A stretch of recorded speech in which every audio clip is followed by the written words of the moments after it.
एक बार एक व्यक्ति था, करोड़पति व्यक्ति था, जीवन भर धन कमाया, पैसा कमाने में, धन को जोड़ने में इतना व्यस्त रहा, इतना व्यस्त रहा, घर को छोड़ करके बाहर जाके रहना पड़ा।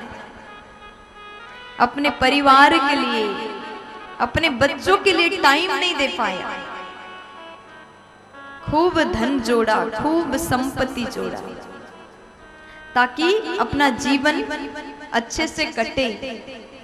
खूब पैसा कमाया और एक दिन सोचा कि अब पूरा मैंने काम कर लिया, थोड़ी दिन, जीवन के कुछ समय अपने परिवार के साथ में व्यतीत करता।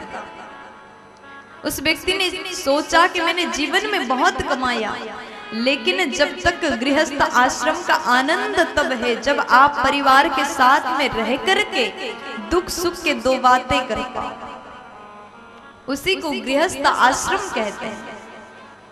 उस व्यक्ति ने सोचा जीवन में धन तो बहुत कमाया, लेकिन कुछ समय, जीवन के कुछ टाइम अपने परिवार को देता, अपने बच्चों को देता।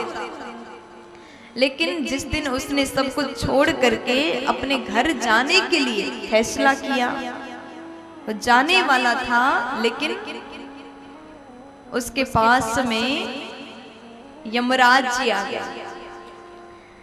तो मृत्यु ने कहा कि भैया आज आपका अंतिम दिन है, आपको जाना पड़ेगा हमारे साथ।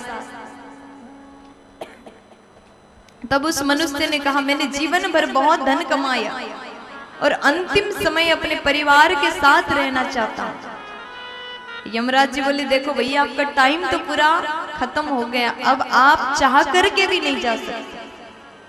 तब उस मनुष्य ने कहा कि यमराज जी एक काम कर लो, मैंने जितना भी धन जोड़ा है, जितना भी संपत्ति मैंने जोड़ा, अरबों की संपत्ति आप ले लो, लेकिन जीवन के 2 दिन मुझे एक्स्ट्रा दे दीजिए। ज्यादा नहीं, सिर्फ 2 दिन, ताकि मैं अपने परिवार के साथ में कुछ पल बिता सकूं। लेकिन यमराज जी ने कहा चाहे आप कुछ भी करो, जीवन के जितना संपत्ति जीवन भर जोड़ा वो पूरा लगा लो, उसके बदले में आपको 2 दिन तो क्या 2 मिनट भी एक्स्ट्रा नहीं मिल पाएगा। तो उस व्यक्ति ने कहा कि एक पत्र लिखना चाहता अपने बेटा के लिए। पत्र लिखा और उसको संसार से जाना पड़ा। जब उसके बेटा ने उस पत्र को पढ़ा तो उसमें लिखा था बेटा अपने जीवन को बड़े प्रेम से जियो।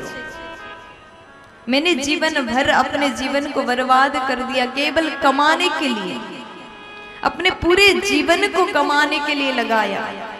लेकिन मैंने जब पूरे जीवन के कमाई को खर्च करके मैंने 2 दिन मांगा, लेकिन पूरे जीवन के कमाई लगाने के बाद 2 दिन तो क्या मुझे 2 मिनट भी नहीं मिल पाया।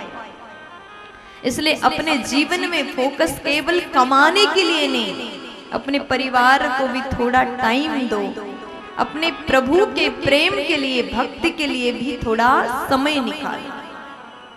उस पत्र में लिखा था। उसके बेटा समझ गया जीवन में धन ही सब कुछ नहीं होता, कुछ समय निकाल करके परिवार को भी प्रेम देना चाहिए और भगवान से भी प्रेम करना चाहिए। अगर इस प्रकार से जीवन जिया जाए तो जीवन बड़ा अच्छा है। प्यार से बोलो